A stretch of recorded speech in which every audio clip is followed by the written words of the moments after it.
नमस्कार, स्वागत है आपका डीबी लाइव ब्रेकिंग में। मैं हूं समीर आत्मज मिश्र और मेरे साथ हैं अमलेंदु उपाध्याय। कल उत्तर प्रदेश में मुकदमे की सुनवाई के लिए कोर्ट में थे राहुल गांधी और आज उत्तर प्रदेश से सीधे पहुंच गए हैं महाराष्ट्र भिवंडी में। वहां भी उनके खिलाफ एक केस चल रहा है।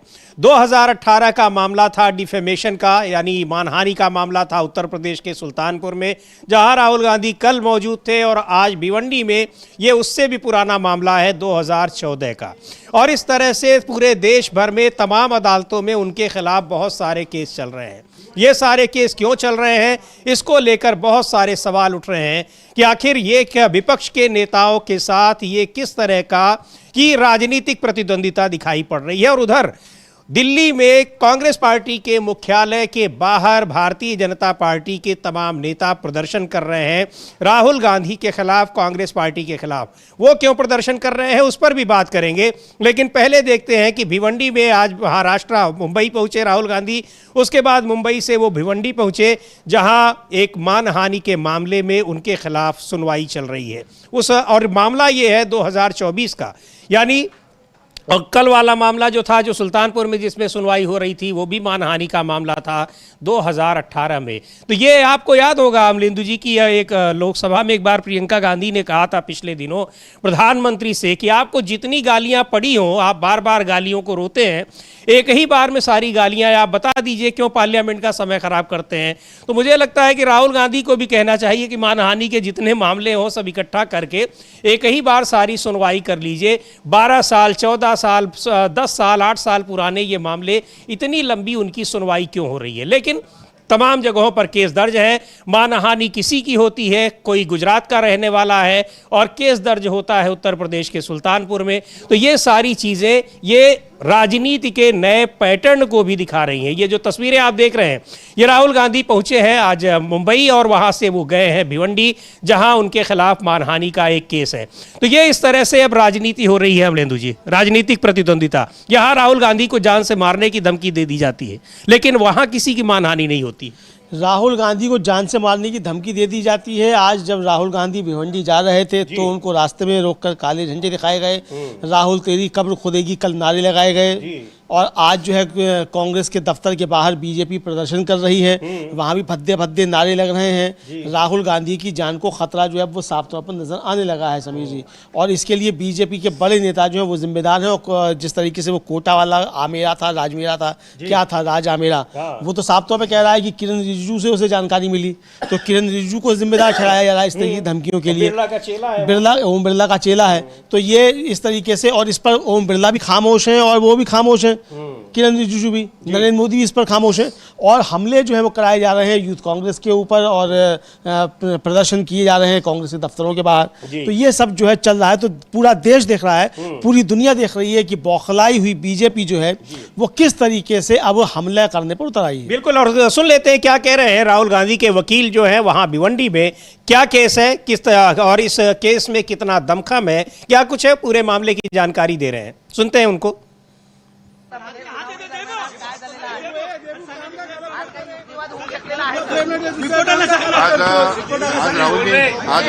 आज राहुल जी भिवंडी न्यायालयामध्ये आले होते।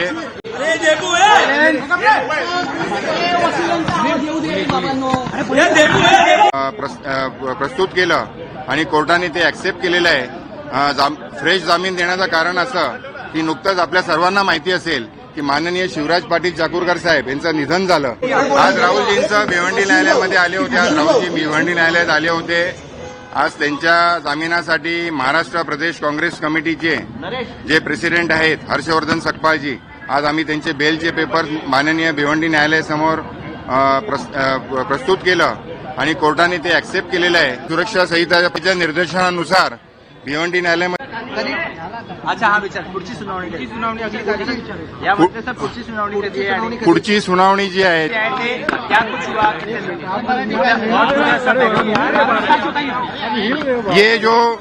ये जो मुकदमा है ये मानहानि का मुकदमा है। भिवंडी के एक आरएसएस कार्यकर्ता ने मानहानि का मुकदमा राहुल जी के ऊपर पेश किया था। ये मुकदमा हियरिंग के लिए पाठवड़ मैटर है और आज के दिन विटनेस नंबर 2 अशोक सायकर, जिन्होंने इस प्राइवेट कंप्लेंट का इन्वेस्टिगेशन किया था, और रिपोर्ट पेश किया था, उनका आज क्रॉस एग्जामिनेशन होना बाकी था। लेकिन उस बीच में ये केस के जो जमानतदार है फॉर्मर, जो माननीय शिवराज पाटिल चाकूरकर साहब, उनका देहांत हो गया और उसके वजह से हमको फ्रेश श्योरिटी देना जरूरी था। इसके लिए आज राहुल जी के साथ हमारे महाराष्ट्र प्रदेश कांग्रेस कमेटी के जो प्रेसिडेंट है हर्षवर्धन सकपाल जी, वो आज हाजिर हुए। उनके बेल पेपर्स कोर्ट में सबमिट किया गया और कोर्ट ने उसको एक्सेप्ट किया है।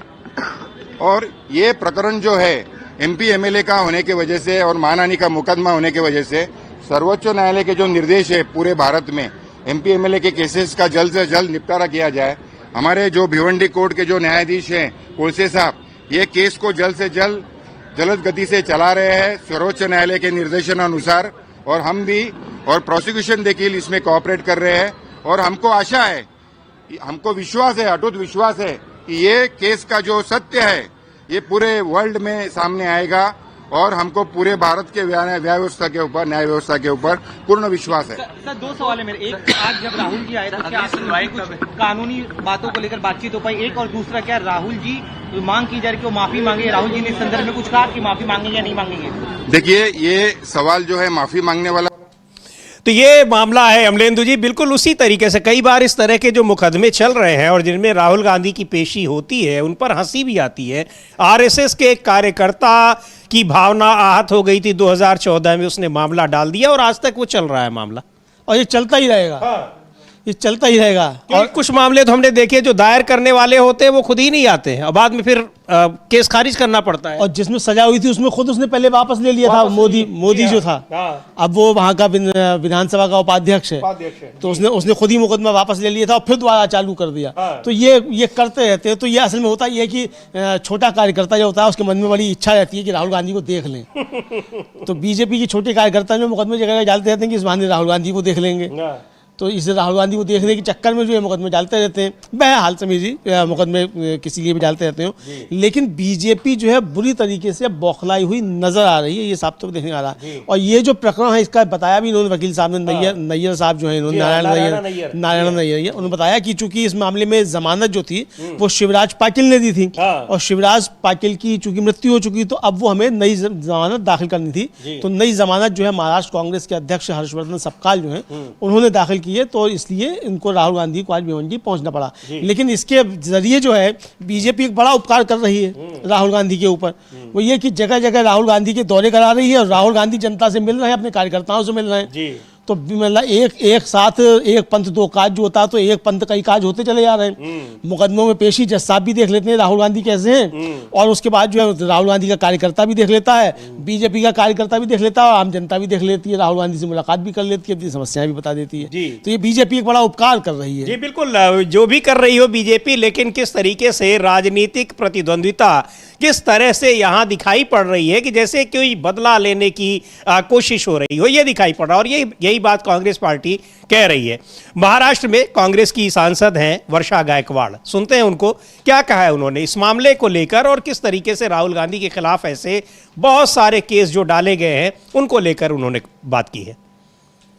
सड़क तक लड़ने का काम आदरणीय राहुल गांधी जी, जो हमारे लोकसभा के विरोधी पक्ष नेता है, सातत्यपूर्ण जो है गरीब की, जनता की, सर्वसामान्य लोगों की, मध्यम वर्ग की, महिलाओं की, कष्टकरी की, शेतकरी की आवाज बन के आ रहे हैं। जिस तरह से टैरिफ का असर जो है वो किसान पे होने वाला है, उसका लगातार जो है वो आवाज उठाने का काम राहुल जी ने किया है। संसद में भी हम देखते हैं कि उनको माइक चालू नहीं होता है। जिस तरह से हम समझते हैं कि प्रतिमा और गरिमा देश के प्राइम मिनिस्टर की, उसी तरह से लोकसभा के हमारे विरोधी पक्ष नेता की। लेकिन जिस तरह से हमने देखा कल सुल्तानपुर में, आज मुंबई में, मतलब भिवंडी में, ये जो सतत से आपने देखा होगा कि राहुल जी पे आरएसएस के माध्यम से, कुछ लोगों के माध्यम से जो केसेस डाली जाती है। मेरा तो इतना ही कहना है कि जिस तरह से राहुल गांधी जी सातत्यपूर्ण काम करते हैं, जनता की आवाज बन के आए हैं, मैं ये अपेक्षा करती हूँ कि आज जो किसान का परेशानी है, आज लोगों की परेशानी है, विरोधी पक्ष नेता करके आवाज उठाना कांग्रेस की जिम्मेदारी है, राहुल जी की जिम्मेदारी वो करते।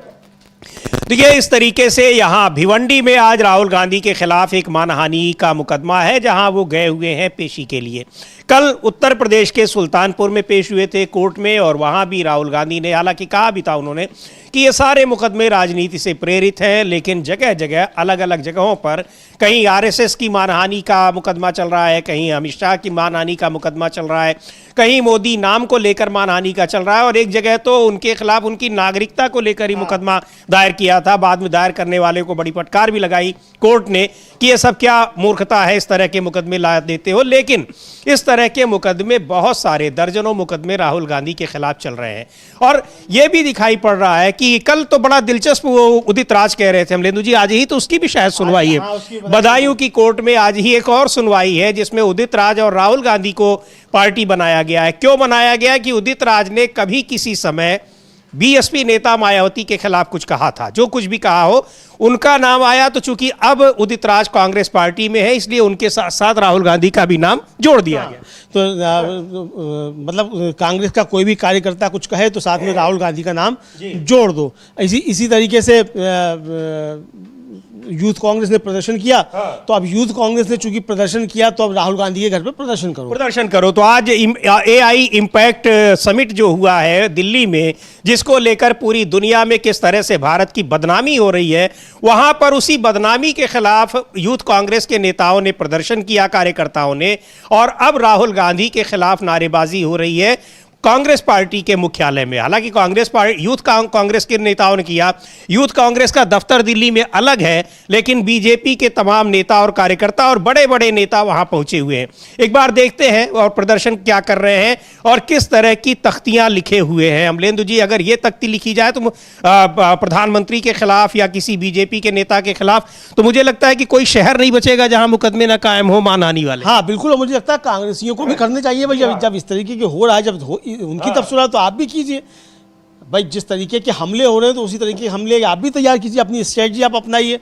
लेकिन बहरहाल अब ये भारतीय जनता युवा मोर्चा दिल्ली प्रदेश जो है लिख रही है कांग्रेस प्लस राहुल गांधी बराबर गद्दार, ये लिखना। अब इस पे तो समीर जी मानहानि का मुकदमा हो ही जाएगा, जबकि अमित शाह उसे माफी मांग रहे थे सदन के अंदर, लोकसभा के अंदर, कि हमने गद्दार नहीं कहा, हमने आपकी जो है उस पर निष्ठा पर सवाल नहीं उठाया है। और ये बाहर आकर प्रदर्शन कर रहे हैं कि राहुल गांधी प्लस कांग्रेस बराबर गद्दार, और सारे लोगों के पास यही तख्तियां हैं, सबके पास यही तख्तियां हैं। तो इन सबके चेहरे पहचान के व्यक्तिगत रूप से भी इनके खिलाफ मुकदमे कायम हो सकते हैं।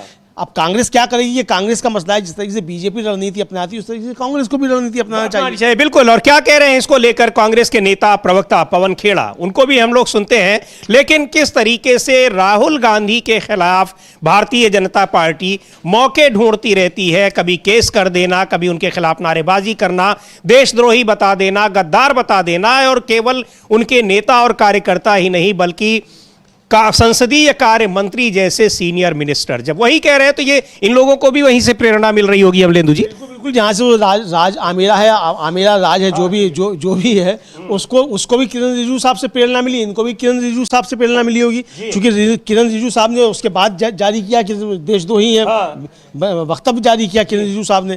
तो अब ये किसी को भी देशद्रोही बता देंगे। अरे पहले अपनी तो देशभक्ति का सबूत दे दो।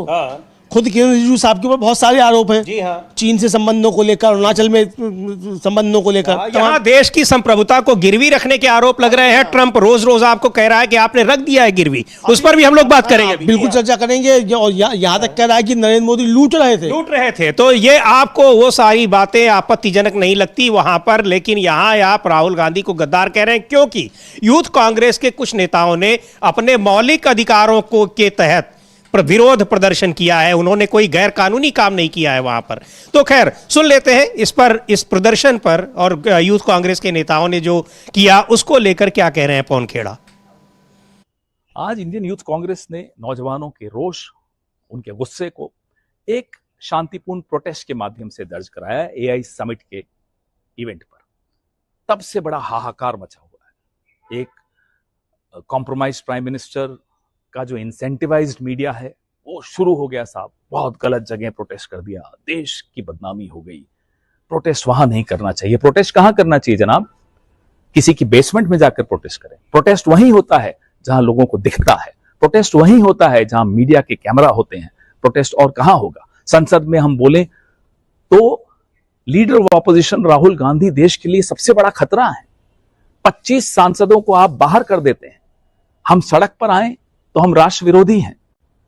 हम कहां बोलें? चलिए आप बता दीजिए साहब, एक जगह बता दीजिए कि वहां जाकर बोलिए हम कोई नहीं आएंगे, किसी को डिस्टर्ब मत करिए। प्रोटेस्ट डिस्टर्ब करने के लिए होता है।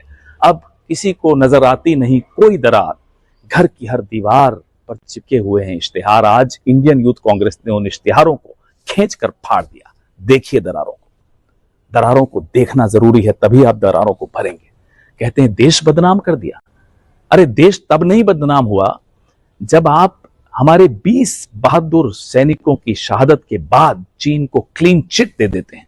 देश तब नहीं बदनाम हुआ जब ऑपरेशन सिंदूर में सीज फायर की घोषणा अमेरिका करता है, चीन पाकिस्तान का साथ देता है, जनरल मुनीर के साथ डोनाल्ड ट्रंप खाना खाते हैं, रोज भारत का अपमान करते हैं, हमारे भारत के लोगों को बेड़ियों में वापस भेजते हैं। तब नहीं देश बदनाम होता। तब नहीं देश बदनाम होता जब एप्स्टीन फाइल्स में दबे हुए राज, आप सबकी साठगांठ के राज दबाए रखने के लिए आप एक ऐसी ट्रेड डील कर लेते हो अमेरिका के साथ जिसमें भारत के किसान, भारत के टेक्सटाइल, भारत के एमएसएमई को तबाह कर देते हो। कहां 3% टैरिफ होता था हम पर, अब 18% टैरिफ है। और आपने कितना टैरिफ लगाया? आप कहते हैं हम $500 बिलियन की खरीद करेंगे अमेरिका से अगले 5 सालों में। तब नहीं देश बदनाम होता। तब नहीं देश बदनाम होता कि जब आप चीन के माल पर मेड इन इंडिया का स्टिकर लगा के इस इवेंट में रखते हो, पूरा देश, पूरा विश्व हंसता है आप पर। तब नहीं आप बदनाम होते। अरे हम लोग उस पार्टी के हैं जिन्होंने आईआईटी बनाई, जिन्होंने हैदराबाद, जिन्होंने बैंगलोर, गुड़गांव ऐसे टेक्निकल हब्स बनाए। हमें नहीं चाहिए आपका मेड इन गलगोटिया यूनिवर्सिटी के राष्ट्रभक्ति के सर्टिफिकेट, हम उसके बगैर खुश हैं। लेकिन आज जो अच्छी बात वो ये है कि देश के नौजवानों ने देश को मजबूर किया कि दरारें देखिए, तभी इन दरारों को आप भर पाएंगे। जय हिंद।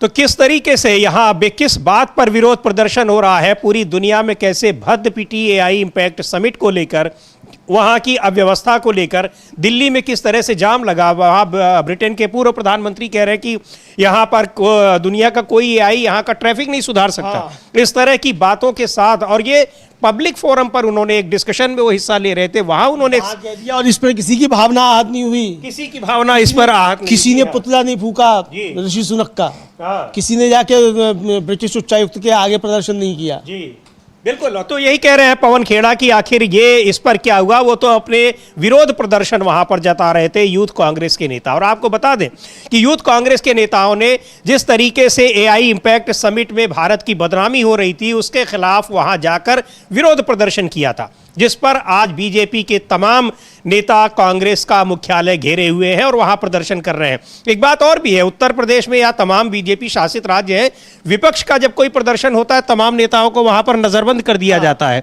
बीजेपी वालों को यह पूरी खुली छूट। हाँ, बीजेपी वालों को पूरी खुली छूट है। वो कांग्रेस के दफ्तर के बाहर, राहुल गांधी के घर के बाहर, वहां भी जाकर प्रदर्शन कर सकते हैं। लेकिन अगर विपक्ष का कोई प्रदर्शन है तो सबको गिरफ्तार कर लिया जाएगा। वहां देखिए कितने आराम से सेल्फी ले रही है नेतानी जो है, वो सेल्फी ले रही है। कांग्रेस और राहुल गांधी को गद्दार, कांग्रेस और राहुल गांधी गद्दार, और आराम से जो सेल्फी ली जा रही है। तो इतना सेल्फी पूर्ण प्रदर्शन जो है वो कहीं आपको दुनिया में देखने को नहीं मिलेगा जितना यहाँ बीजेपी के लोगों को सुविधा प्रदान की जाती है प्रदर्शन करने के लिए। अब इनसे नहीं कहा जा रहा है कि जनता मंतर पर जाकर प्रदर्शन करो, ये प्रदर्शन की साइट नहीं है, इनसे नहीं कहा जाएगा, लेकिन ये प्रदर्शन करेंगे। और यहाँ कानून व्यवस्था बिगड़ने का भी कोई खतरा नहीं रहेगा, क्योंकि ये प्रदर्शन कांग्रेस के खिलाफ हो रहा है और करने वाले लोग बीजेपी के हैं। तो खैर क्या कुछ हो रहा है, ये बहुत चीजें हैं। लेकिन जो सवाल उठाया है पवन खेड़ा ने कि आखिर जहां पर देश की बेइज्जती हो रही है उस पर भारत सरकार क्यों खामोश है। ट्रंप ने एक बार फिर गुब्बारा फोड़ा है, यानी फिर उन्होंने प्रधानमंत्री पर हमला किया है और फिर यह बताने की कोशिश की है कि भारत के फैसले अमेरिका और डोनाल्ड ट्रंप ले रहे हैं। बिल्कुल यही बताने की कोशिश की है और ये कांग्रेस ने भी स्पष्ट किया है। और ये समीर जी जो ट्रंप हैं, उसने ट्रंप ने तो बहुत ही बेहूदगीपूर्ण बात कहा है, जिसको कहा जाए वो कही है। और प्रधानमंत्री नरेंद्र मोदी को ऊपर काफ़ी गंभीर किस्म का आरोप लगा दिया है।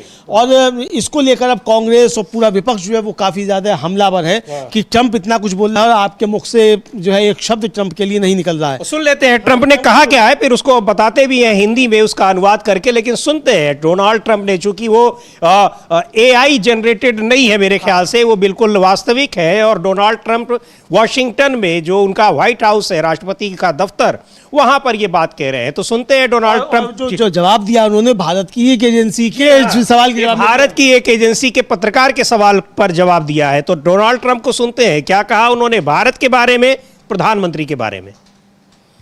President, thank you, Mr. President. Do you have any plans to travel to India for the Quad Summit, and how do you think your relationship with India is right now?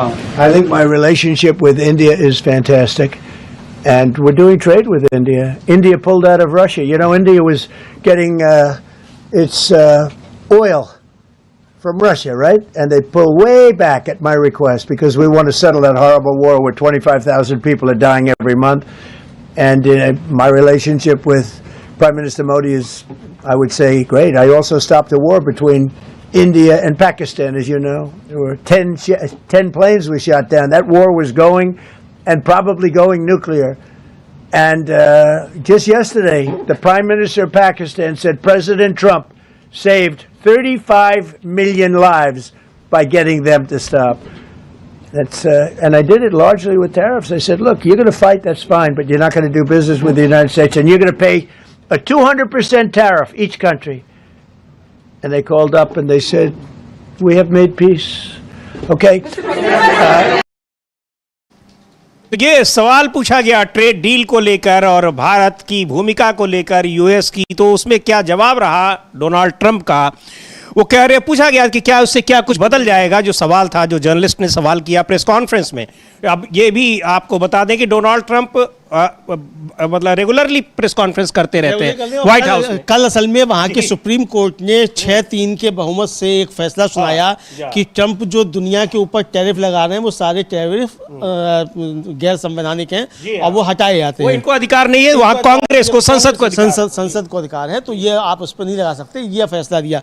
इसके बाद ट्रंप ने एक press conference की, उस press conference में ही ये सवाल पूछा गया, उसके जब में ही उसने जवाब दिया ट्रंप ने कि सुप्रीम कोर्ट का जो ऑर्डर आया है उससे कुछ नहीं बदलेगा और क्या होगा ये बता देगा। जी बिल्कुल। तो यहां पर डोनाल्ड ट्रंप अक्सर प्रेस कॉन्फ्रेंस करते हैं और प्रेस कॉन्फ्रेंस की परंपरा दुनिया के हर लोकतांत्रिक देश में होती है। जी हाँ, बस हमारा ही भी होता था लेकिन होता नहीं, अब नहीं होता। हमारे यहाँ 2014 से बंद हो गई प्रेस कॉन्फ्रेंस, वरना उससे पहले प्रेस कॉन्फ्रेंस हुआ करती थी। जी बिल्कुल। तो यहाँ डोनाल्ड ट्रंप का जो जवाब है वो कहते हैं कि कुछ नहीं बदलेगा, वे टैरिफ देंगे, यानी भारत के लिए कह रहे हैं वे टैरिफ देंगे और हम नहीं देंगे। पीएम मोदी एक महान आदमी है, यूएस के मामले में वे जिन लोगों के खिलाफ थे उनसे कहीं ज्यादा स्मार्ट थे, वे हमें लूट रहे थे, इसलिए हमने इंडिया के साथ डील की है। भारत के लिए सारी बातें हो रही हैं, प्रधानमंत्री के लिए हो रही हैं।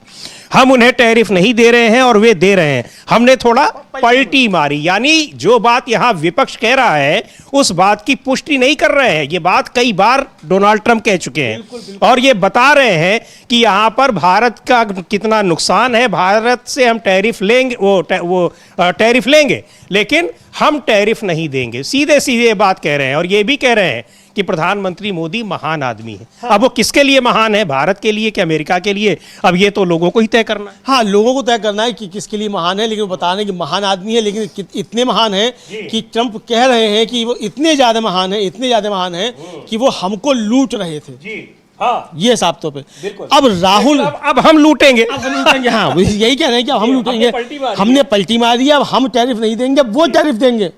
यानी हमने उल्टा कर दिया है भारत के साथ मोदी जी की वजह से, ये ट्रंप का कहना है। राहुल गांधी ने इसको लेकर बहुत तगड़ा हमला बोला है और क्या कहा है राहुल गांधी? बिल्कुल। और यहाँ कोर्ट दर कोर्ट जा रहे हैं, लेकिन राहुल गांधी अपनी बात पर एक फर्म है, अडिग है, और फिर उन्होंने ट्वीट किया है वही बात जो संसद से लेकर और बाहर तक लगातार दोहराते हैं। लिखा है कि पीएम ने समझौता कर लिया है, पीएम इज कॉम्प्रोमाइज्ड, उनका धोखा अब सामने आ गया है, वे फिर से बातचीत नहीं कर सकते, वे फिर से सरेंडर कर देंगे। तो ये बार बार अब ये नरेंद्र सरेंडर पूरे बजट सत्र के दौरान गूंजता रहा ये नारा संसद में, और वही बात वो कह रहे हैं और बार बार डोनाल्ड ट्रंप उस बात की पुष्टि कर रहे हैं, लेकिन सरकार की ओर से, प्रधानमंत्री की ओर से कोई जवाब नहीं आ रहा है। यह भी पूछा जा रहा है कि आखिर ऐसी क्या मजबूरी है। हाँ, क्या मजबूरी है कि प्रधानमंत्री कुछ नहीं बोल पा रहे हैं। अब तो समीर जी ये डील को लेकर, इसको लेकर अब तो ट्रंप खुल के कह रहा है। अब तो उसने खुल के कह दिया कि प्रधानमंत्री जो थे, मतलब मोदी जो थे, वो हमको लूट रहे थे, अब हम लूटेंगे, ये कह रहा है। तो अब जब ट्रंप कह रहा है तो आप या तो प्रतिवाद कीजिए कि भाई ना तो हम आपको लूट रहे थे और ना आपकी हैसियत है आप हमको लूट पाए, ये जवाब दिया जाना चाहिए। लेकिन ये जवाब समीर जी नहीं आ रहे हैं सरकार की तरफ से, ना प्रधानमंत्री मोदी की तरफ से। अब कल जो यूथ कांग्रेस का प्रदर्शन हुआ था वो इसी डील के खिलाफ हुआ था, जिसको लेकर इतना बवाल मचा हुआ है। अब ट्रंप के इस बयान के बाद यूथ कांग्रेस का कहना है कि हमने जो कल प्रदर्शन किया था, हमारे प्रदर्शन के ऊपर मोहर लगा दी है ट्रंप ने। जी, ये यूथ कांग्रेस का कहना है। जी, तो देखते हैं क्या लिखा है। यूथ कांग्रेस का ट्वीट हम देखते हैं और लिखा हुआ है कि proved again PM is compromised. आगे हिंदी में लिखा है कि कल यूथ कांग्रेस के हमारे युवा साथी इसी गुलामी के खिलाफ लड़ रही थी और आज ट्रंप के बयान ने इस पर मुहर लगाकर फिर एक बार साबित कर दिया है कि मोदी जी ने भारत का सौदा किया है। इसीलिए हमारा विरोध कल भी सही था, आज भी सही है। और यही विपक्ष ये पूछ रहा है कि आखिर इस तरह की जो पूरी दुनिया में अमेरिका के राष्ट्रपति इंसल्ट कर रहे हैं भारत की, प्रधानमंत्री के लिए इतने इस तरह के आरोप लगा रहे हैं, उस पर भावनाएं क्यों नहीं आहत हो रही हैं। एप्स्टीन फाइल्स में इतने गंदे तरीके से वहां जिस तरह से लोगों के नाम आए हैं पूरी दुनिया में, उनके खिलाफ एक आक्रोश है। वहां की सरकारें, वहां का सिस्टम उनके खिलाफ कार्रवाई कर रहा है और भारत में खामोशी छाई हुई है। तो आखिर क्यों? क्या उन चीजों से देश की बेइज्जती नहीं हो रही है? यहां एक लोकतांत्रिक अपने अधिकारों का के तहत यूथ कांग्रेस ने अगर प्रदर्शन कर दिया है सरकार के खिलाफ, तो उसमें बेइज्जती हो गई है। आखिर इज्जत और बेइज्जती का पैमाना क्या है?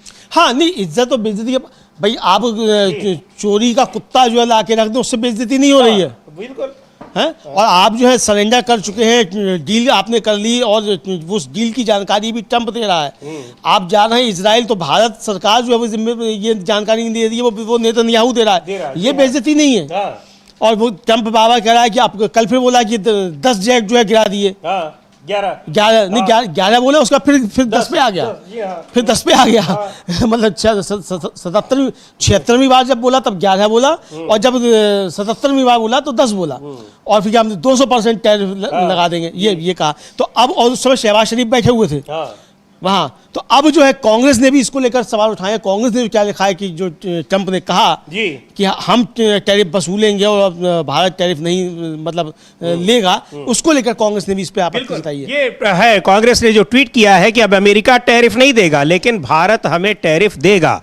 ये बात डोनाल्ड ट्रंप ने कही है। साफ है इस ट्रेड डील का फायदा अमेरिका को होगा। पहले हम अमेरिका को सिर्फ 3% टैरिफ देते थे, जिसे मोदी ने 18% करवा दिया है। आखिर नरेंद्र मोदी ट्रंप से इतना डर क्यों रहे हैं? वो कॉम्प्रोमाइज्ड क्यों हैं? मोदी ने हमारे किसानों, व्यापारियों के हितों का सौदा क्यों किया? ये सवाल पूछ रही है कांग्रेस पार्टी। अब इसका क्या जवाब आता है? कोई जवाब नहीं आता, क्योंकि संसद से लेकर तमाम फोरम जितने भी हैं, हर जगह ये सवाल पूछा जाता है सरकार से, लेकिन सरकार चुप्पी साध लेती है, संसद ही नहीं चलने देती है। यह सबसे हैरानी की बात है। बिल्कुल, संसद ही नहीं चलने दी जाती है और सरकार जो है एकदम चुप्पी जो है वो साध लेती है। और अब तो कहा जा रहा है कि भाई देखिए, ये तो सदन में भी गड़बड़ी करते थे, सदन के बाहर भी गड़बड़ी कर रहे हैं। अब ये सदन के अंदर गड़बड़ी करते थे, सदन के बाहर गड़बड़ी करते थे, तो क्यों नहीं करेंगे? जब लोकतांत्रिक अधिकार है तो इसको लेकर निश्चित तौर पर बातें की जाएंगी। कल समीर जी, कांग्रेस अध्यक्ष मल्लिकार्जुन खड़गे और राहुल गांधी की भी जो है इसकी बैठक में बातचीत हुई और अमेरिका और भारत के बीच जो व्यापार समझौता हुआ है इस पर चर्चा हुई। इसकी जानकारी जो है जयराम रमेश ने बाहर आकर दी है कि कल राहुल गांधी और मल्लिकार्जुन खड़गे के साथ क्या क्या बातचीत हुई इस डील को लेकर। तो हम लोग जयराम रमेश को भी सुन सकते हैं कि जयराम रमेश ने क्या जानकारी दी है कि राहुल गांधी और मल्लिकार्जुन खड़गे के बीच इस डील को लेकर क्या बातचीत हुई। जी बिल्कुल, तो ये देखेंगे जयराम रमेश क्या कह रहे हैं, उनको सुनते हैं। लेकिन इस डील को लेकर पूरा विपक्ष इस समय संसद से लेकर सड़क तक आंदोलित है। तमाम सरकार के खिलाफ जो एक सरकार से खिलाफ क्या, ये सवाल पूछा जा रहा है कि आपने देश के हितों के खिलाफ जाकर ये समझौता क्यों कर लिया है?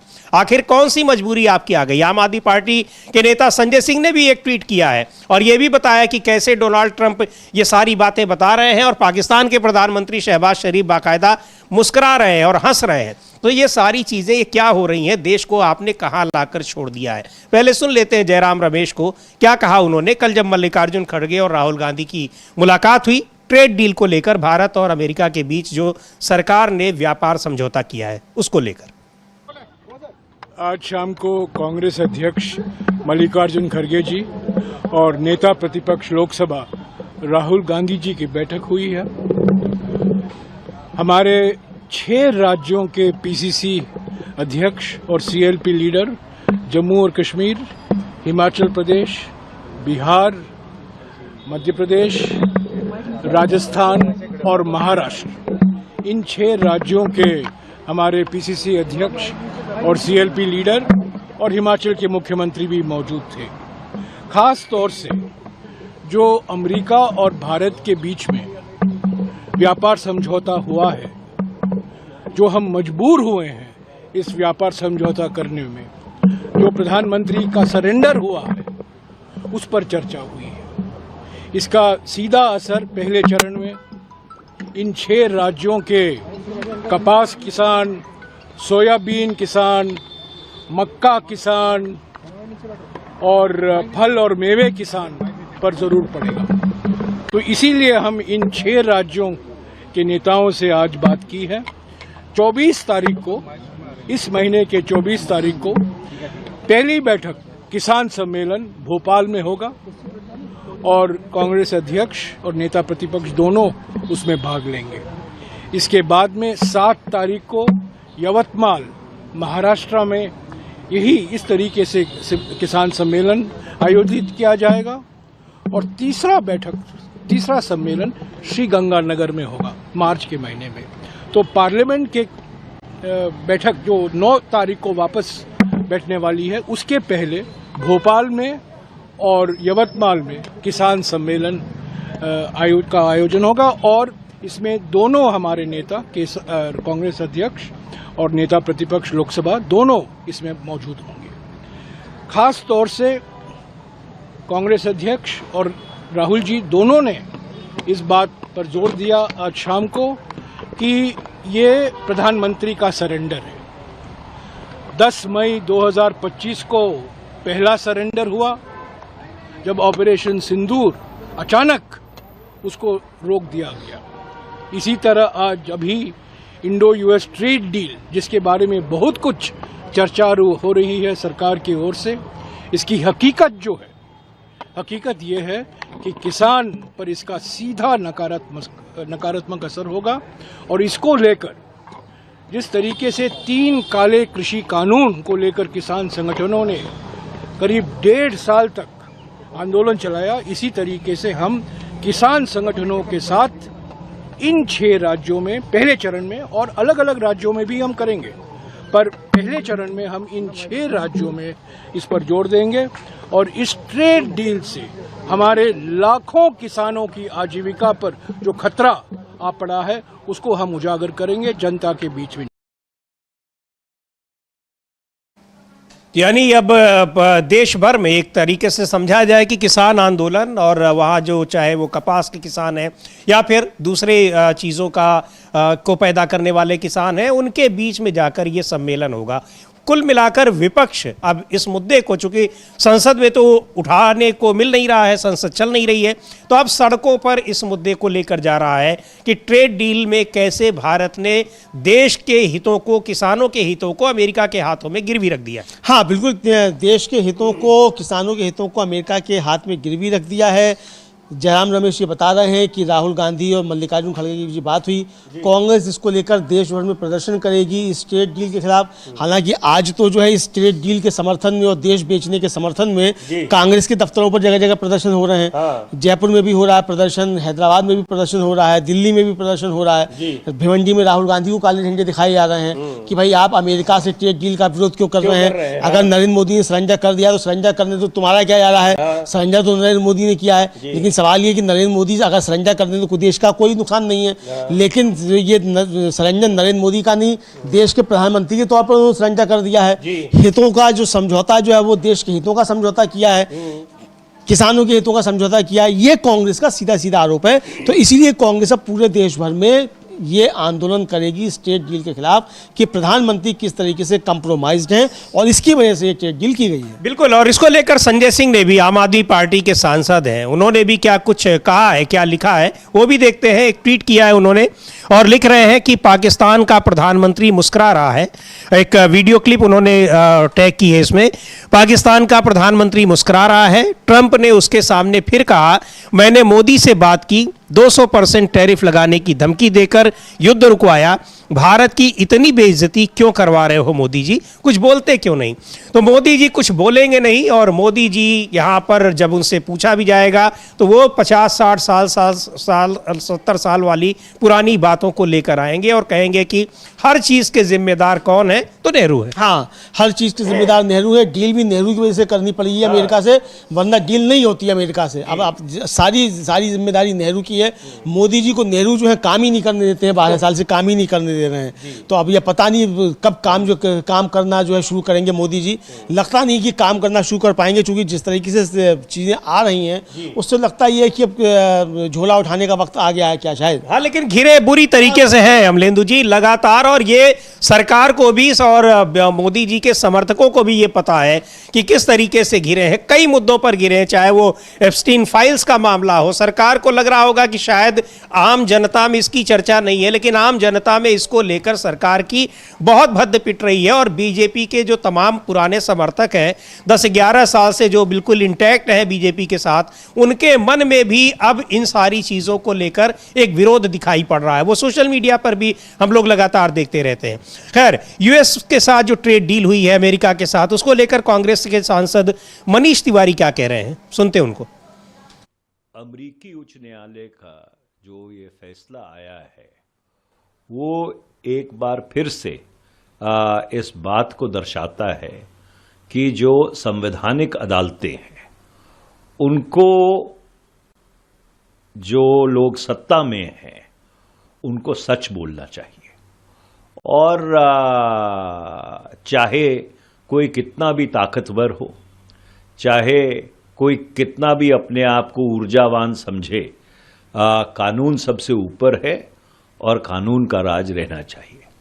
और ये जो 6-3 का फैसला अमेरिकी उच्च न्यायालय ने या उच्चतम न्यायालय ने सुनाया है, वो एक संदेश है बाकी मुल्कों में जो संवैधानिक अदालतें हैं उनके लिए कि अगर आप जो एग्जीक्यूटिव की पावर है उस एग्जीक्यूटिव की पावर के ऊपर अंकुश नहीं लगाते हैं तो जो लोकतांत्रिक मुल्क हैं वो लोकतांत्रिक मुल्क फिर डिक्टेटरशिप में, ऑटोक्रेसी में तब्दील हो सकते हैं या हो जाएंगे। और इतिहास इस बात का गवाह है। ट्रंप सरकार की तरफ से दोबारा से ये दलील दी गई है कि भाई वो जो टैरिफ्स हैं उन टैरिफ्स को बरकरार रखेंगे, तो एक बार फिर से ये मामला उच्चतम न्यायालय में जाएगा। और जिस तरह से ये टकराव बढ़ रहा है, अगले 36 महीने में ये अमेरिका को एक नई दशा और दिशा देगा। लेकिन सर, आपकी पार्टी की तरफ से ये कहा जा रहा है कि तो यहाँ अब इस जो सुप्रीम कोर्ट में, अमेरिका के सुप्रीम कोर्ट ने जो फैसला दिया है वो भी बड़ा महत्वपूर्ण फैसला है। अमेरिका के राष्ट्रपति डोनाल्ड ट्रंप जिस तरीके से एक अपनी मनमानी कर रहे थे, बिना संसद को कॉन्फिडेंस मिली हुई है, उसके खिलाफ एक बहुत महत्वपूर्ण फैसला दिया है। और 6 जजेस ने, उसमें कई ऐसे भी हैं जो रिपब्लिकन पार्टी यानी ट्रंप की पार्टी के समर्थक माने जाते हैं, उन्होंने भी उनके खिलाफ जाकर टैरिफ के बारे में फैसला दिया है कि ये मनमाना तरीका अपनाया था डोनाल्ड ट्रंप ने, उनको ये करने की पावर ही नहीं है अमेरिकी संविधान में। मनीष तिवारी वही बात कह रहे हैं कि दुनिया भर के जुडिशरी को इससे सीख लेने की ज़रूरत है। इस पर भी हम लोग बात करेंगे कि कैसे दुनिया भर की जुडिशरी को सीख लेने की ज़रूरत है कि अगर कार्यपालिका मनमानी करने लगे तो उस पर अंकुश लगाया जाता है। हालांकि भारत में उसके बहुत सारे उदाहरण हैं, लेकिन आजकल जुडिशरी बड़े सवाल उठ रहे हैं। जी, जुडिशरी पे मतलब कोई जज कोई आदेश दे देता है, मालूम पड़ता है कि दोपहर में उसने आदेश दिए, शाम तक तो उसका तबादला हो जाता है। जी हाँ। और आप क्या आशा कर सकते हैं कि सुप्रीम कोर्ट से अब इस तरीके के कोई आदेश आ जाएंगे मोदी जी के खिलाफ? क्या आप समझ सकते हैं? जी। चुनाव SIR पर आप देखिए किस तरीके से बहस चल रही है। हो चुका, मतलब 12 राज्यों में SIR हो चुका, SIR की लिस्ट पे बिहार में चुनाव हो चुका, सरकार बन चुकी, वहाँ काम कर रही है, अभी तक उस पर फैसला नहीं आया, फैसला सुरक्षित है। पूरे देश भर में SIR की घोषणा हो गई है और अभी तक यही तय नहीं कर पाया है सुप्रीम कोर्ट की चुनाव को ये कराने का अधिकार भी है कि नहीं है, संवैधानिक अधिकार भी है कि नहीं है। और आप कल जो आदेश जारी हुआ है कि साहब वहाँ न्यायिक अधिकारी जो वो अब असिस्ट करेंगे चुनाव आयोग को, तो यानी आपने स्टेट की मशीनरी को उठा के एक तरफ रख दिया और खुद आप टिप्पणी कह रहे हैं कि इसमें 2 स्टेक होल्डर्स हैं, एक राज्य की मशीनरी है, दूसरा चुनाव आयोग है। तो भाई क्यों आप जो राज्य की मशीनरी को अलग कर रहे हैं? बिल्कुल, तो चुनाव आयोग की मशीनरी को भी अलग कीजिए, केवल चुनाव के अधिकारी ही इस पे काम करें। मतलब आप एक राज्य की व्यवस्था को ही आप खारिज कर रहे हैं। उस पर भी बात करते हैं अभी, चूंकि उसको लेकर बड़े सारे सवाल उठ रहे हैं। लेकिन अमेरिका का जो ये फैसला, अमेरिका की जो संवैधानिक कोर्ट है उसका जो ये फैसला आया है ट्रंप के खिलाफ, उसको लेकर क्या कह रहे हैं कांग्रेस के नेता विजय वडेट्टीवार, उनको सुनते हैं। और विजय वडेट्टीवार वही बात कह रहे हैं कि किस तरह से जो मनीष तिवारी ने कहा कि दुनिया भर की जो अदालतें हैं उनको सीख लेनी चाहिए, खासतौर से वहाँ की सुप्रीम कोर्ट्स को, कि अगर कार्यपालिका मनमानी करने लगती है तो फिर वहाँ की अदालतों को कैसे सक्रिय होना पड़ता है।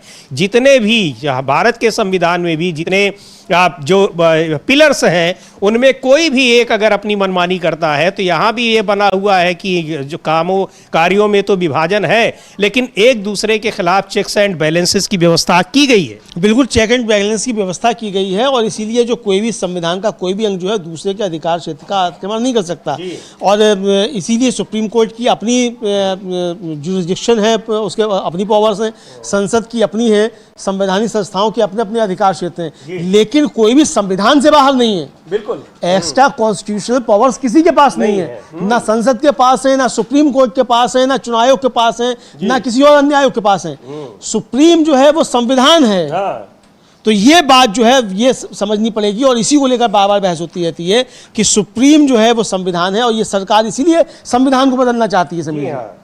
बिल्कुल, ये आरोप उस पर लगते हैं कि ये कोशिश में है कि कैसे संविधान को बदला जाए। बहरहाल अमेरिका की जो संघीय अदालत है उसका फैसला जो रहा डोनाल्ड ट्रंप की टैरिफ पॉलिसी को लेकर, उस पर क्या कह रहे हैं विजय वडेट्टीवार, सुनते हैं उनको। अमेरिका की सुप्रीम कोर्ट ने उनको फटकार लगाई है टैरिफ को लेकर, कैसे देखते हैं? और अब टैरिफ कम हुआ है?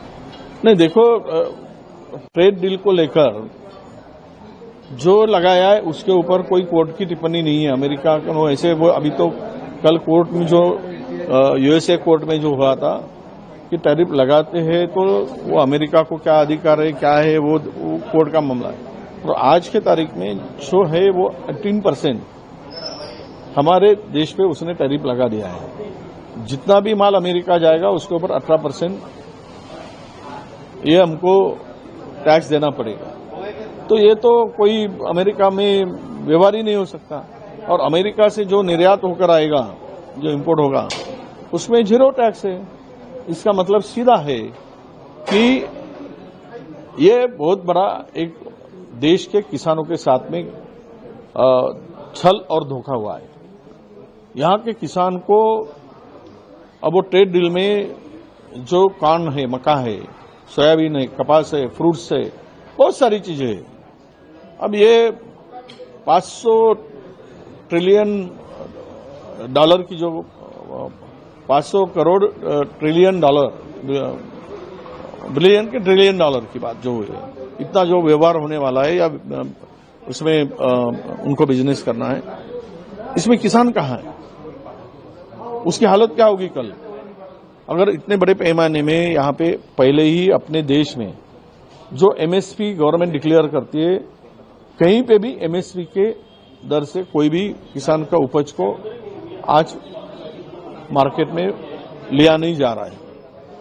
CCI कॉटन खरीदी करती है तो कोटा कम कर देती है, बहुत सारे उसमें रिस्ट्रिक्शन लाती है, तो वो एक्सेप्ट नहीं होता है किसान का कपास। फिर व्यापारी उठ के लूट के लेके जाते हैं 4000 में, 5000 रुपए में। ये कपास के बारे में हुआ। सोयाबीन की तो हालत पतली हो गई, 3500 4000 के आसपास सोयाबीन का रेट चला है। MSP से 2000 कम चल रहा है, 5200 है, 1000 से 1200 रुपए कम चल रहा है। कॉर्न की MSP 2400 रुपया है, 1500 1600 भी कोई लेने को तैयार नहीं है। ये आज की स्थिति है। अगर अमेरिका से इतना बड़ा ये सब आ जाएगा तो यहाँ के किसानों को तो 1000 रुपए भी नहीं मिलेंगे, 1000-1500 में भी नहीं बेच पाएगा वो, तो सुसाइड करने सिवा उसके पास में कोई हथियार नहीं होगा, पूरा बर्बाद हो जाएंगे, जिंदा रह नहीं सकते। तो इसकी चिंता केवल अदानी और एपेस्टीन के केस को लेकर सरकार ऐसे डील करती है अपने साथियों को बचाने के लिए, तो ये तो बहुत गंभीर विषय है। तो ये किस तरीके से यहाँ जो सुप्रीम कोर्ट का ये फैसला रहा है और उस पर क्या कुछ कह रहे हैं, लेकिन एक सीख दी जा रही है कि दुनिया भर की अदालतों को भी उससे सीख लेनी चाहिए, कहा जा रहा है। क्यों लेनी चाहिए? और खासकर भारत की अदालतों को भी कि जब कार्यपालिका इस तरीके से मनमानी करने लगे तो फिर उसमें संवैधानिक व्यवस्था में अदालतों के पास, सुप्रीम अदालतों के पास, उन देशों की सुप्रीम अदालतों के पास इस तरह की पावर होती है कि उनकी मनमानी पर रोक लगाएं और उनको बताएं कि ये संविधान ने आपको ये अधिकार नहीं दिया है। बिल्कुल, संविधान ने आपको अधिकार नहीं दिया है और संविधान के दायरे के अंदर रहकर आप काम कीजिए। अगर आप सरकार में आए हैं तो भी संविधान की वजह से आए हैं। नरेंद्र मोदी आसमान से नहीं टपके हैं, इस संविधान की वजह से ही प्रधानमंत्री हैं। तो इस संविधान ने ही आपको प्रधानमंत्री बनाया। सरकार अगर बनी है तो संविधान की वजह से ही सरकार बनी है। तो संविधान के बाहर जाकर कोई काम नहीं कर सकता है, ना सरकार काम कर सकती है, ना सुप्रीम कोर्ट काम कर सकता है, कोई नहीं कर सकता है, ना विपक्ष संविधान के बाहर जाकर काम कर सकता है। संविधान सर्वोच्च है और संविधान के अंतर्गत ही सबको काम करना है। संविधान के अंतर्गत ही हमारी जो है फ्रीडम ऑफ एक्सप्रेशन है, संविधान के अंतर्गत ही सरकार को जो खर्च करने का अधिकार है, संविधान के तहत ही सरकार को टैक्स लगाने का अधिकार है। संविधान नहीं है तो ना आपको टैक्स लगाने का अधिकार है, ना आपको प्रधानमंत्री बनने का अधिकार है। बिल्कुल, वो पूरे सिस्टम को एक नियंत्रित करने का, कैसे काम किया जाएगा उसका एक दिशा निर्देश संविधान से मिलता है। ये चीजें की गई और संविधान के तहत ही पूरी व्यवस्था चलती है और व्यवस्था में जो लोग हैं वो भी उसी के अनुसार काम करते हैं, उससे इतर जाकर नहीं काम कर सकते हैं, चाहे कोई भी हो। और इधर जो सुप्रीम कोर्ट को सीख दी जा रही, तो सुप्रीम कोर्ट के भी तमाम फैसले ऐसे भारत में भी होते हैं कि कई बार सवाल उठने लगते हैं। एसआईआर की प्रक्रिया ही जो इतनी लंबी खिंचती चली जा रही है और इस दौरान चुनाव आयोग सुप्रीम कोर्ट को धता बताते हुए अपना पूरा काम किए चला जा रहा है, उस पर बहुत सारे सवाल उठ रहे हैं। अब तो सुनवाई पूरी होने के बाद भी ऑर्डर रिजर्व रखा गया है और इधर सुप्रीम कोर्ट अपना कोई काम रिजर्व नहीं कर रहा है, वो अपना काम किए जा रहा है। 12 राज्यों के बाद अब कहा है कि पूरे देश में जल्दी ही एसआईआर करवाई जाएगी, जबकि ये मामला अभी भी लंबित ही है कि उसको ये अधिकार है भी या नहीं है। बहरहाल पश्चिम बंगाल को लेकर वहाँ जो एसआईआर चल रही है, वहाँ जो चुनाव आयोग और सरकार के बीच जो टसल है उसको लेकर टिप्पणी की और न्यायिक अधिकारियों को कहा कि उनकी देखरेख में एसआईआर की प्रक्रिया होगी। उस पर क्या कह रही हैं टीएमसी की सांसद महुआ मोइत्रा, उनको सुनते हैं। नमस्कार, আমি কৃষ্ণগড় লোকসভা কেন্দ্রের সাংসদ মহুয়া মৈত্র। আজকে বাংলার মানুষদের, বাংলার ভোটারদের সর্বোচ্চ ন্যায়ালয় সুপ্রিম কোর্টে জয় হয়েছে। আপনারা সবাই দেখেছিলেন যে বিগত দিনে 9 তারিখ ফেব্রুয়ারির শুনানিতে সুপ্রিম কোর্ট পরিষ্কার আদেশ দিয়ে দিয়েছিল নির্বাচন কমিশনকে কি কি করা যাবে, কি করা যাবে না। তা সত্ত্বেও নির্বাচন কমিশন লাস্ট 2 সপ্তাহে বারবার এই আদেশকে অমান্য করে আবার বেআইনিভাবে, অবৈধভাবে পদক্ষেপ নিয়েছে। কি করেছিল?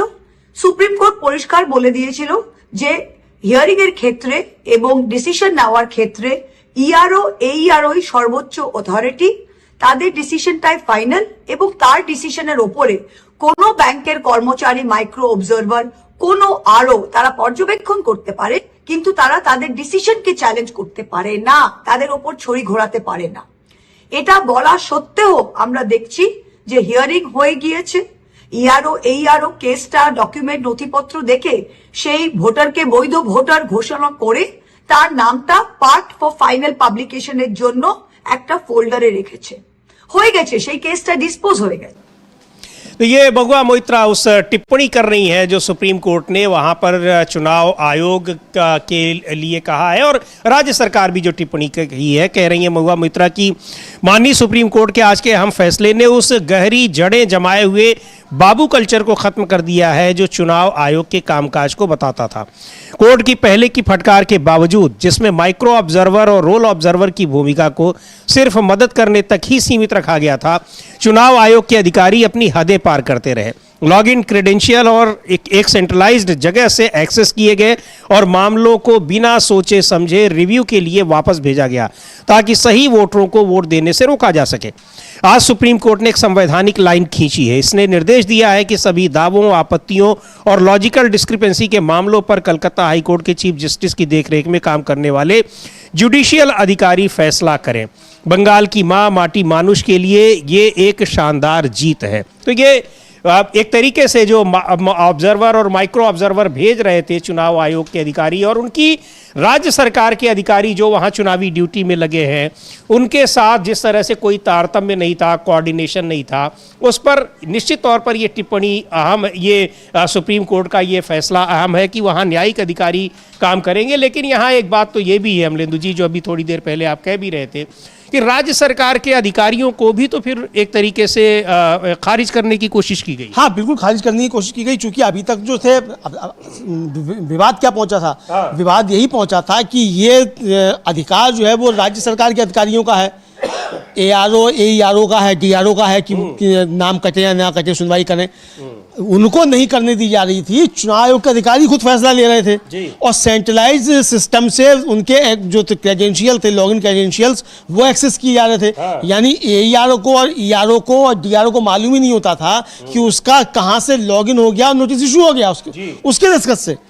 इसको लेकर आपत्ति थी। तो हालांकि एक तरीके से देखा जाए तो ये चुनाव आयोग के काम पे तो रोक लगाई सुप्रीम कोर्ट ने, लेकिन इसके रोक लगाने के साथ साथ आपने राज्य सरकार के अधिकारियों का जो अधिकार था उसको भी आपने खत्म कर दिया। बिल्कुल। तो इसको लेकर तो सवाल उठने ही चाहिए कि भाई आपने उनका अधिकार क्यों खत्म कर दिया?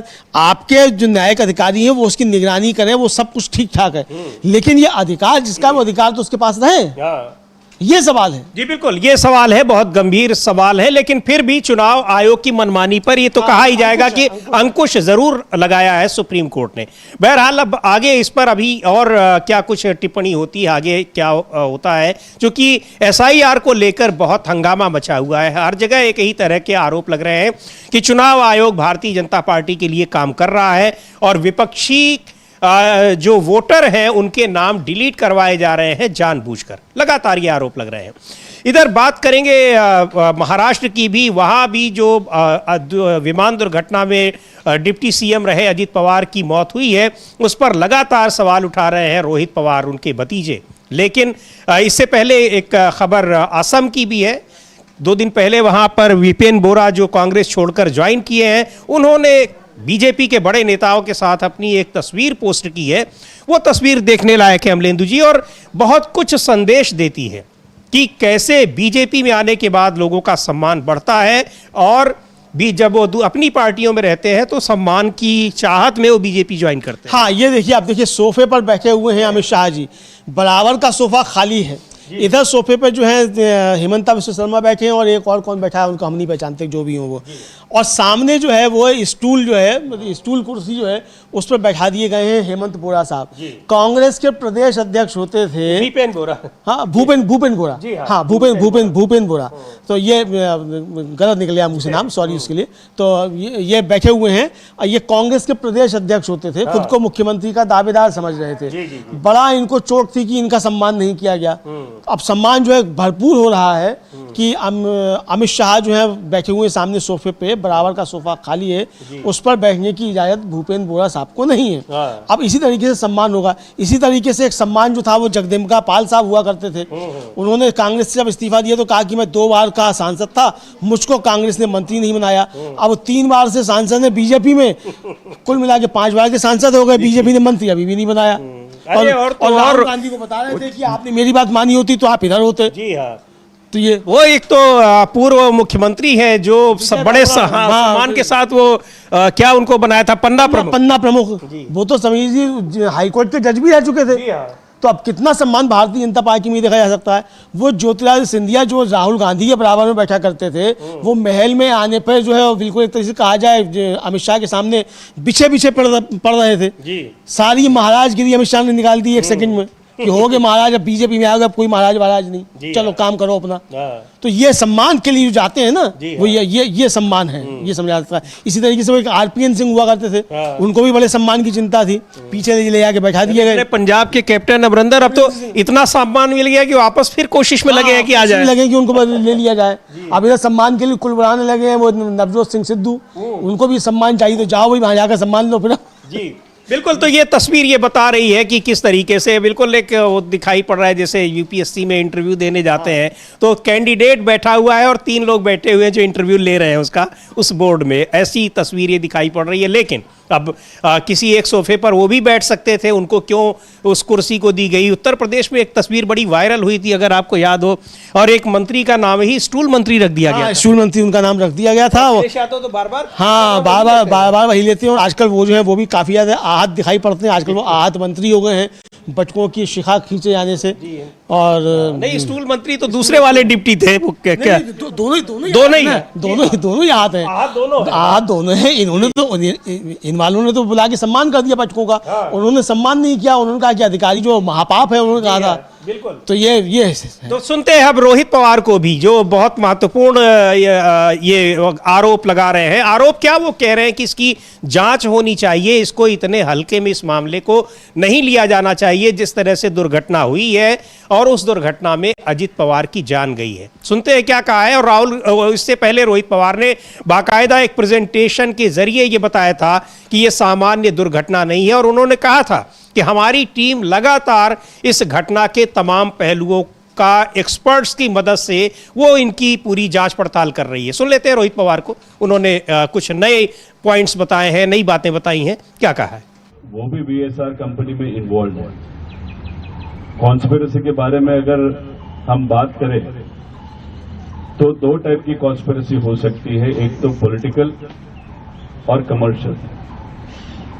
अभी इसमें से कौन सी है वो हम ढूंढना चाहते हैं। इसमें दूसरी बात ऐसे है कि जो कंपनी रिस्पॉन्सिबल है, जैसे बीएसआर रिस्पॉन्सिबल है, उसको अगर कोई सपोर्ट कर रहा है, उसको अगर कोई बचा रहा है, वो भी एक कॉन्स्पिरेसी हो सकती है। इसलिए इतने पावरफुल लोग इस कंपनी के पीछे है, डीजीसीए के बहुत बड़े अधिकारी इसके पीछे है। तो मुझे लगता है अगर अजीत दादा को हमको न्याय देना है तो महाराष्ट्र के लोग, इस देश के लोग वहां पे प्रयत्न कर रहे हैं, वहां पे उनकी आवाज वो वहां पे बोल रहे हैं। लेकिन अगर इस इन्वेस्टिगेशन को न्याय देने की जरूरत है तो इंडिया के सबसे पावरफुल लोग, जैसे कि इस देश के प्रधानमंत्री साहब नरेंद्र मोदी जी और अमित शाह जी ही अजीत दादा को न्याय दे सकते हैं, क्योंकि जो बाकी जन इसमें इन्वॉल्व है वो भी पावरफुल है। लेकिन आज सबसे पावरफुल इस कंट्री में जो है वो 2 लोग होने के कारण मैं उनको विनती करता हूं कि इस इन्वेस्टिगेशन में आप खुद वहां पे ध्यान दो।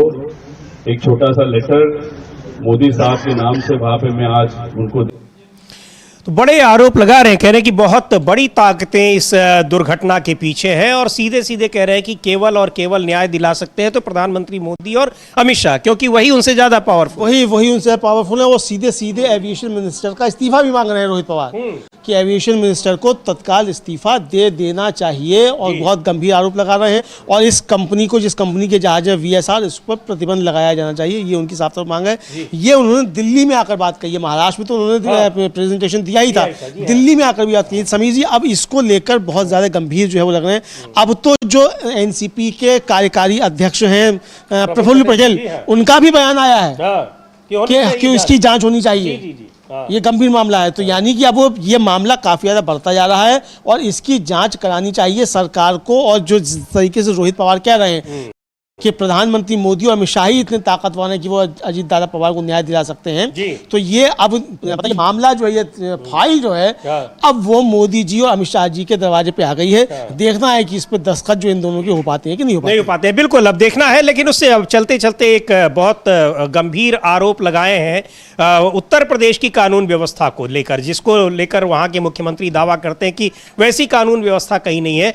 अखिलेश यादव तो विपक्ष के नेता हैं, लगाए आएंगे ही, लेकिन इलाहाबाद हाई कोर्ट ने भी कुछ बातें कही हैं। पहले अखिलेश यादव को सुन लेते हैं, उन्होंने क्या कहा है राज्य की कानून व्यवस्था को लेकर।